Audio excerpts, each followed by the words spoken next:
মানুষ ঘর বদলায়, সম্পর্ক বদলায়, বন্ধু বদলায়, তবুও তাদের সমস্যা শেষ হয় না, কারণ সে নিজেকে বদলায় না। ধাক্কা দিয়ে ফেলে দেওয়ার মতো মানুষের অভাব নেই, কিন্তু পড়ে যাওয়া মানুষের হাতটি ধরে টেনে তোলার মতো মানুষের বড্ড অভাব। টাকা খুব মূল্যবান একটা জিনিস, যেটা থাকলে সবাই পরিচয় দেয়, আর না থাকলে আপনজন লোকগুলো মুখ ফিরিয়ে নেয়।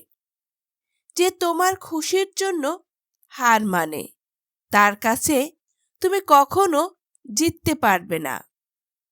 জীবনের রাস্তা কখনো শেষ হয় না, একটা বন্ধ হয়ে গেলে আর একটা খুলবে। আমি চেষ্টা করি সব সময় সবার সাথে ভালো ব্যবহার করার, কারণ আমি সারা জীবন থাকব না, কিন্তু আমার স্মৃতিগুলো সারা জীবন মানুষের মনের মধ্যে থাকবে। বদলে যায়নি কিছুই, আগের মতোই আছি, শুধু পার্থক্য একটাই, আগে অন্ধ ছিলাম, এখন দেখতে শিখেছি।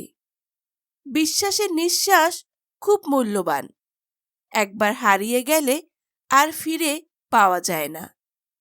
কিছু কিছু পোস্ট নির্দিষ্ট কিছু মানুষের গায়ে লাগে, কারণ সে পোস্টের সাথে তাদের চরিত্র মিলে যায়। ধাক্কা এমন একটা জিনিস, যত খাবেন তত শিখবে।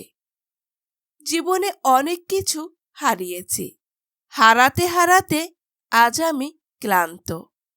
এখন আর হারানোর ভয় করি না, কারণ পৃথিবীতে যার কিছু নেই তার হারানোর ভয়ও নেই। ৫ টাকা আর ৫০০ টাকার মধ্যে পার্থক্য একটাই, ৫ টাকা তোমায় দেখাবে বাস্তবতা, আর ৫০০ টাকা তোমায় দেখাবে আধুনিকতা। মানুষ যখন বিপদে পড়ে তখন বুঝতে পারে পৃথিবীটা কত কঠিন, আর আপনজনেরা কত নিষ্ঠুর। আমার ভিডিও থেকে আপনারা যদি কিছু শিখতে পারেন এবং আপনার জীবনে কাজে আসে, তাহলে অবশ্যই শেয়ার করবেন আপনার বন্ধুদের মাঝে। একটি লাইক ও একটি কমেন্ট করবেন। ধন্যবাদ সবাইকে।